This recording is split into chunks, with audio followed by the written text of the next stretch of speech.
All right. Hi, everyone. Elizabeth Hefner here, Sapphire Ambassador. And oh my goodness, I'm going to be very, very real with you. I have been home for less than an hour. Got home, led book club, jumped on this. Okay. So this call, I know there's lots of people that work outside of the home. There's people that are home working with their kids, or maybe even have other businesses besides Plexus, or whatever the case may be. And I really just have been in a very, very busy and demanding and emotionally draining season. And so I know, I titled the call, like what to do when you don't know what to do. Okay, so unless you're very, very brand new, and welcome, so this will apply to you as well. But I have times where I'm like, I don't know what to do. And that's ridiculous. I'm a Sapphire. I know what to do. I know what to do for IPA. I know how to help my team. I know how to do personal growth. But I get in these whatever states and I freeze for a second. And so one thing I'm not good at, and I'm learning to be good at, probably out of necessity, let's be honest, is to actually calm my nervous system. Who knew? Because I would rather, my personality is I will just work harder. I will just keep going. I will keep doing because action cures. And I'll push and push and push until I end up in bed for 2 days sick because I have pushed myself too far, right? Or whatever the case may be. And so learning to like calm the nervous system. There's another one like, okay, deep breaths. It's okay to sit for 5 minutes and do nothing, Elizabeth. It's okay. Like the world is not going to end. Your kids are not going to die. Dinner will somehow get made and 5 minutes later, it's okay. Okay. So anyway, I think when we get in these busy seasons and oh my gosh, there's so many things going on, pull out your planner, like number one, because I think we forget the basics. Pull out your planner, put your brain dump down, brain dump right there. Not even in my planner because my planner wasn't in front of me, but this lovely piece of paper, which I took notes for team call, book club, and my brain dump on was in front of me. Okay. It doesn't have to always be pretty, but getting your thoughts out, getting the brain dump done is more important than the being pretty. Okay. I like to have my planner near me. I have it on my desk at work. I have it in my kitchen. I have it with me like all of the time because then it does make it much more accessible to tuck a bunch of important things in there and find a page to brain dump and plug the systems in, right? So, welcome to your planner. Let's go back to the basics of that. And then the other thing that's really helpful when you get in this like head spinning, all these responsibilities, things happening, is to couple of things. One is sit on your porch without your phone or your wherever you want to go sit that's quiet and pray, close your eyes, have gratitude, be thankful, turn off all of the things you're worried about or thinking about or the story you're telling yourself. Turn that off and switch it to gratitude and prayer because you can't do both at the same time.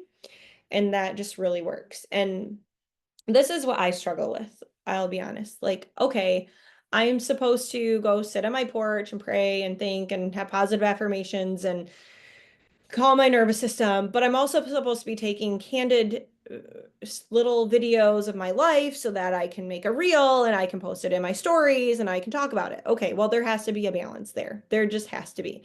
There has to be a time where you like have to put your phone in a drawer and walk away from it so you're not tempted to be distracted by whatever. Because if I'm videoing the dog in the lawn or whatever, then I'm not really focused on gratitude. I'm not really focused on prayer. I'm not really focused on calming. I've been doing a lot more walks without my phone. I mean, it might only be 3 or 4 minutes of walking without my phone, but just that break from I'm supposed to be doing X, Y, or Z, I can take that break and quiet my brain and calm my spirit. Okay. So that can just be helpful. And then spend a day where you set your phone up while you're cleaning out the whatever. I mean, take little snippets of you doing dishes for 30 seconds. Take a snippet of you doing your face routine, whatever those little video snippets that you want to do. Just spend one day doing a bunch and then save them and use them over the next week or two. You don't have to have this, like, I think that's also like maybe it's just me and my how my brain was working, but I'm like, I should document every second of my day. Well, not really, but document frequent things throughout my day, and then it's completely like all you are is on your phone, on your phone. And so realizing that you can take little snippets, little snippets, little snippets and spread them out. No one is going to go, well, that's not the shirt she was wearing on Tuesday. Like no one's going to know. No one's going to pay that much attention to realize that connection. It's okay. And, you know, I really take a lot of that from Amber Miller's social media training. She talked about it last year at convention. And I will say, like, applying those tips over the last year has definitely made a difference in my interactions and in my reels and just different things, right? It really has. And so realizing that you can block some time out, block 5 minutes of chore time. Like, okay, here I am doing dishes. Here I am folding some laundry. Here I am baking. Here I am, whatever, and save those and then use them. So and then having that silent time too. I just saw a reel of a guy saying if you are in a procrastination loop and you can't get out, then like turn off everything and sit somewhere and close your eyes and like take out all input. So kind of like what I talked about, like getting into prayer and gratitude, but then there's also just this like shut everything out so that you're bored, and then you will get out of that procrastination and go do something. That's the whole idea behind that. And I really like that. And it really makes sense, right? If you're on your phone and you're like, I need to send my messages, but I'm sitting here scrolling and I need to stop scrolling. And then you're just beating yourself up because you should stop scrolling, but you're overwhelmed because you don't know where to start or whatever, then shut it all off, shut off the music, shut off everything, and be bored, and then you can get to work. Okay. Now, here's the steps to, okay, I have time to do IPA, but I failed to make a list ahead of time. Okay. So here's my trick. If I'm like, okay, I have this unexpected time in the car waiting for a kid to get done with practice or something. What I do is I go to my friends list and I sort it. Newest friends first, and I write down 5, 10 names. And then I go and I sort it oldest friends first, and I scroll and I write down 5 or 10 names, right? Write down those names. Now I have people to go comment on their wall so they see my stuff. I have people that I can send messages to, and there's my list. It takes no time virtually to do that, and there's your list. The other thing you can do, and if you don't know how to find the archives of your stories, and I build my stories in Instagram and auto share to Facebook. And when I go to my like settings in Instagram, I can archive, like you can look at your stories for the last forever and you can click on them from 30 days ago and see who has viewed them. And my Instagram tells me who viewed it on Instagram, who viewed it on Facebook. There you go. To kind of see like, oh, this person actually watched like 4 or 5 of my slides in a row, write them down. Now you have a talking point and they know you. They know what you're about because they watched your stories. So they have some idea of who you are, whether they're a new friend or an old friend or they're a new follower on Instagram or not. And that's another way to get a list for yourself of who you can talk to or who you need to go to their social media and comment so that they see yours. And I want to get over this whole like, I have such a cold market. You don't have a cold market. If you met somebody in a Facebook group of commonality, then you have something in common. They accepted your friend request. You can comment on their wall a couple of times. That is to assume they are seeing your stuff. They didn't unfriend you and block you. They are not a cold market. They're not, because Everyone is on social media to connect with people or a product or whatever. And so stop thinking these people are my cold market. I can't talk to them or I need, and Sally has great tips for talking to that colder market. Use those tips. Just talk to them, but don't just talk to them like they're your friend. Hey, I love that we can do this gardening group thing together. So fun. I'm really looking forward to my whatever growing this year. What are you looking for? What are you most looking forward to? I mean, just talk to people like if you met at a gardening group at Home Depot, right? Don't make it weird. I mean, I will talk to everyone at Home Depot in the gardening group if I were in a gardening group because I don't have trouble talking to people. And if you are struggling with that, then you pretend like you're me and you just talk to everyone, okay? Don't make it weird, just talk to them. All right, so get over this. They're my cold market. They're on your social media. They're not cold.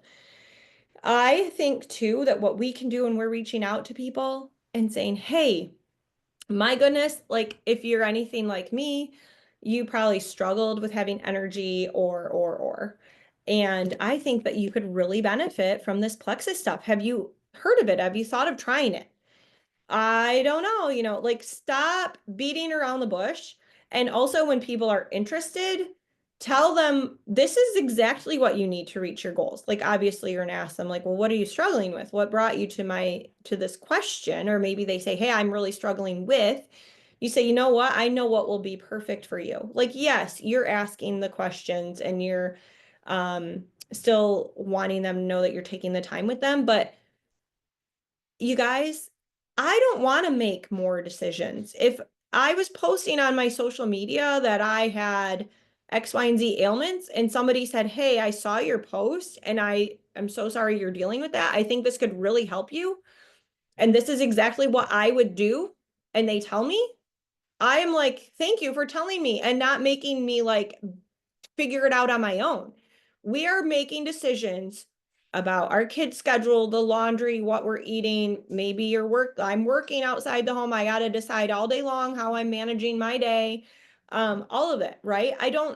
I just want somebody to tell me what to do in some areas of my life. Let me preface that. And one of mine is going to the gym. I go to the gym, they start a timer, I do the exercise they tell me to do, they tell me to stop, I move to the next exercise.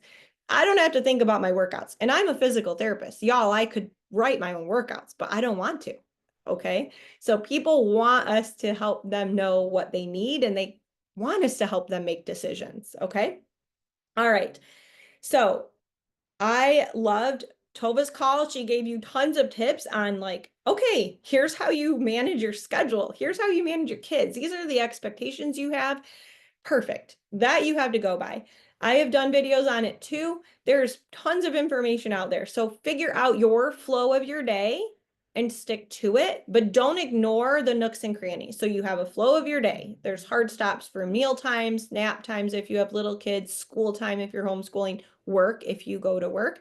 Those are hard and fast start and stops. You can't tell your boss, I'll be in at 10 o'clock today. No, like you go at the time you're supposed to.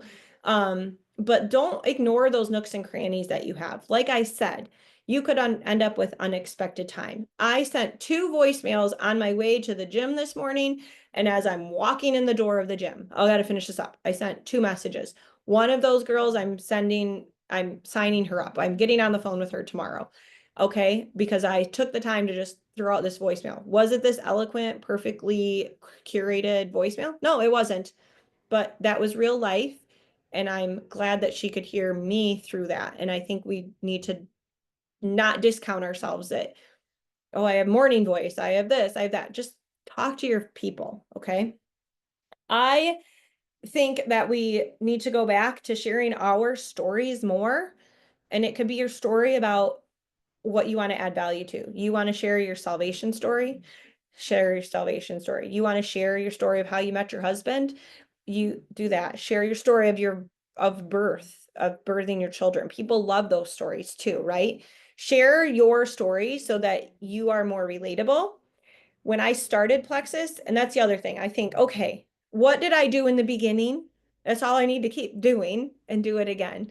And I didn't share my Plexus story very well in the beginning. And this is why, because I was in so much pain and I was so miserable and I had to be very calculated in how I got through my day so that I could do my job safely. I never put any patients in danger, but I had to get up and take a hot shower and wrap my hands and feet in hot packs and take a while to get moving. And sometimes I had to take Motrin. I know terrible, terrible things to function. And so I had to wait until my body would cooperate in order to really like do my job. So the last thing that I wanted to do was share about how miserable I was and have them be able to fire me or something, right? So I hesitated to share that. So I feel like it was a pretty valid reason. But now because I'm beyond that and I jump out of bed and like relatively jump out of bed and run to the gym, it's a different scenario. So if I limp or something because I stood for 12 hours at a track meet and my ankle hurts, I mean, come on. Like that's better than what it was when it just hurt all of the time and I couldn't even move in my bed because it hurt to roll against the blankets. Like, hello, this is awesome. And so now I'm even more empowered by like how far I've come that I definitely want to share that. And this is the thing, if these products can work for this crazy body, like think what they can do for people that aren't as miserable. Like we have so much gold in our hands. And when you understand and feel that and embrace that, you're going to want to share and not worry what people think, right? Um, okay, and then a couple of book recommendations that have come to mind. So there is a book called How to Keep House While Drowning, and I just listened to it on Audible, How to Keep House While Drowning. I can put these in the comments too of the post of the write-up. And I never, hers, she wrote it out of a place of having like severe like postpartum depression and things like stuff that I didn't personally deal with, but the principles that she puts into place, because what do we say? Like, don't clean your house for a year and you can work your business and you can grow your business, right? Well, I haven't cleaned my office in a year, and that's okay. But how can we keep the house relatively respectfully, like running smoothly? They had great tips. A lot of it has to do with habit stacking. A lot of it has to do with like run your dishwasher every night, even if it's not incredibly full, because guess what? We have like high efficiency appliances. Back in the day, like when we were kids, it was don't run the dishwasher till it's full because it uses too much water and you don't want to use all that water and all of that, like the hot water having to work, all that gas to heat the hot water heater, blah, blah, blah. Now these machines are using such small amounts of water, right? Like you're not just going to waste water. So running your washing dishwasher every night, running your load of whatever laundry every night, like doing those things on the regular so that you have this many dishes to manage versus this many, that kind of thing. So really great tips in there if you're feeling overwhelmed with housekeeping along on top of all the things. Perfect for Maycember. Okay. The other one that I love about is called The Power of a Woman's Words. And this, again, I listened to it on Audible and I'm putting it on repeat. And it's how do we talk to ourselves? How do we talk to our children? How do we talk to our spouse? What are these words that are so powerful? And we just said this to our kids on the way home, where one was like, my little one, in fact, was like making fun of the older brother. And I was like, now you have 5 nice things to say about your brother. And so then she still was saying like funny things. They weren't necessarily bad, but they weren't positive. And I'm like, okay, now you're saying 8, now you're saying 10. And then the brother is like, yeah, I like this game. Like we should do this more often because we're puffing up his chest. But look at that. Like he's feeling good about himself. They're having fun in doing it. And those powerful words. And I told my son, like, you need to read your Bible on this. Like you need to check yourself on the power of your words, right? The Power of a Woman's Words was the last one. Yeah. I will have to put pictures of these in the comments for you. If you're struggling with connection and relationships, I love Danny Silk's book, Keep Your Love On. There's a big light bulb on it. In fact, I bought this one twice because I forgot I bought it. I actually hadn't read it yet and then bought it again. So I have two copies floating around somewhere. If you're local and want to borrow it, let me know. So, Keep Your Love On by Danny Silk, really great with connecting and relationships and communication, and biblically based. And then the other one that I think is just solid book and productivity and things is Atomic Habits. Like I put this one into practice today. While the shower is heating up, clean your toilet. Like you don't want to, I don't like getting in a cold shower. Tried it like 3 times, couldn't hack it. I will admit that. So now I'm clean something in the bathroom while the shower is heating up. Okay. So that Atomic Habits. And then using Audible, because here's the thing, I gotta watch my time too. We're supposed to be doing personal growth, not supposed to. We want to. We're here. We're committed to personal growth. But I am one that if I'm sitting to read, I will fall asleep. Like I'm just very busy. And so I would rather listen to a book and get 50% out of it than to try and read and not get as much out because I'm so slow at getting through that process. So Audible is like $15 a month. You get a new credit every month, or you can do the Libby app through your library. You need your library card. Libby, I'm pretty sure it's national. I'm don't bet on that, but I'm pretty sure like anyone can use the Libby app if you have a library card, and you can get Audible books on there too. And then back in the day, I don't know how many vehicles like have a CD player because I know our newer vehicles, I'm like, I need a CD player. So, because I would go to the library and get John Maxwell books on CD and then I would pop them in, right, while driving. So, um, or the the GoPro series, I have that. I have the CDs and DVDs. I'm like, okay, honey, my tech guy, I need a DVD player or a CD player so I can listen to these things. And just set them on your kitchen counter while you're doing the dishes, while you're doing whatever. It's okay to go old school. Um, and then kind of keeping like your basic self-care of sleep, getting your water in, taking your supplements, and walking every day. Like, yes, I love my gym, but like if that isn't you, then do a 15-minute walk every day. Like take care of your basic body needs. And that is to move, that is to fuel, and that is to take your supplements. And then meal planning.